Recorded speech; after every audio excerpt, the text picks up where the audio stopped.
ನಾಗಿಣಿ ಧಾರಾವಾಹಿಯ ಮೂಲಕ ಎಲ್ಲರ ಮನಗೆದ್ದ ಚೆಲುವೆ, ಬಿಗ್ ಬಾಸ್ ಮೂಲಕ ಎಲ್ಲರ ಮನಸ್ಸು ಕದ್ದ ಚೋರಿ ಅದು ಬೇರೆ ಯಾರೂ ಅಲ್ಲ, ದೀಪಿಕಾ ದಾಸ್.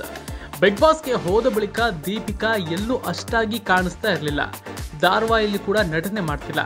ಸಿನಿಮಾದಲ್ಲಿ ನಟಿಸಲು ಉತ್ತಮ ಅವಕಾಶಕ್ಕಾಗಿ ಕಾಯ್ತಾ ಇದ್ದಾರೆ. ಇದೀಗ ದೀಪಿಕಾ ದಾಸ್ ಅಭಿಮಾನಿಗಳಿಗೆ ಖುಷಿ ಸುದ್ದಿ ಸಿಕ್ಕಿದೆ. ಅದು ಬೇರೆ ಏನೂ ಅಲ್ಲ, ದೀಪಿಕಾ ದಾಸ್ ಹೊಸ ಜೀವನಕ್ಕೆ ಕಾಲಿಡಲು ಸಜ್ಜಾಗಿದ್ದಾರೆ. ದೀಪಿಕಾ ತನ್ನ ಮದುವೆಯ ಬಗ್ಗೆ ಎಲ್ಲಿಯೂ ಕೂಡ ಪ್ರಸ್ತಾಪ ಮಾಡಿಲ್ಲ. ಆದ್ರೆ ಇದೀಗ ಸಾಮಾಜಿಕ ಜಾಲತಾಣದಲ್ಲಿ ಫೋಟೋ ಹರಿದಾಡ್ತಾ ಇದ್ದು ಅಭಿಮಾನಿಗಳು ಬಹಳ ಖುಷಿ ಪಟ್ಟಿದ್ದಾರೆ. ಹಾಗೆ beach side wedding photo share ಮಾಡಿಕೊಂಡಿದ್ದು ಇದರಿಂದ ಕೆಲವರಿಗೆ ಶಾಕ್ ಆಗಿದ್ದರೂ ಬಹುತೇಕ ಜನರಿಗೆ ಖುಷಿಯಾಗಿದೆ. ಇನ್ನು ಕೆಲವರು ನಿಜವಾಗಿಯೂ ದೀಪಿಕಾ ದಾಸ್ ಮದುವೆ ಆಗಿದ್ದಾರಾ ಅಥವಾ ಇದು ಸುಳ್ಳು ಸುದ್ದಿಯಾ, ಯಾವುದಾದರೂ ಜಾಹೀರಾತಿಗೆ ಈ ರೀತಿ ಫೋಟೋಶೂಟ್ ಮಾಡಿಸಿಕೊಂಡಿದ್ದಾರಾ ಎನ್ನುವುದು ಎಲ್ಲರಿಗೂ ಮೂಡಿರುವ ಪ್ರಶ್ನೆ. ಆದ್ರೆ ದೀಪಿಕಾ ದಾಸ್ ಇನ್ಸ್ಟಾಗ್ರಾಮ್ನಲ್ಲಿ ಫೋಟೋ ಶೇರ್ ಮಾಡಿಕೊಂಡಿದ್ದು ಅದರ ಕೆಳಗೆ ಮಿಸ್ಟರ್ ಅಂಡ್ ಮಿಸಸ್ ಡಿ ಎಂದು ಬರೆದು ರೆಡ್ ಹಾರ್ಟ್ ಎಮೋಜಿಯನ್ನ ಹಾಕಿದ್ದಾರೆ.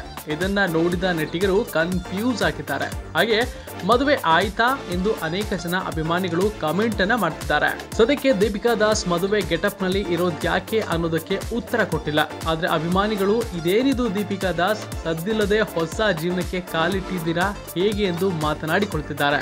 ಇನ್ನು ಮದುಮಗಳಾಗಿ ಕಾಣಿಸಿಕೊಂಡ ನಟಿಯು ಬಹಳ ಸುಂದರವಾಗಿ ಕಾಣಿಸ್ತಿದ್ದಾರೆ. ಬಿಳಿ ಬಣ್ಣದ ಕೇಸರಿ ಅಂಚಿನ ಸೀರೆಯನ್ನ ತೊಟ್ಟಿದ್ದು ಈ ಸೀರೆಯಲ್ಲಿ ದೀಪಿಕಾ ಸಖತ್ತಾಗಿ ಕಾಣ್ತಿದ್ದಾರೆ.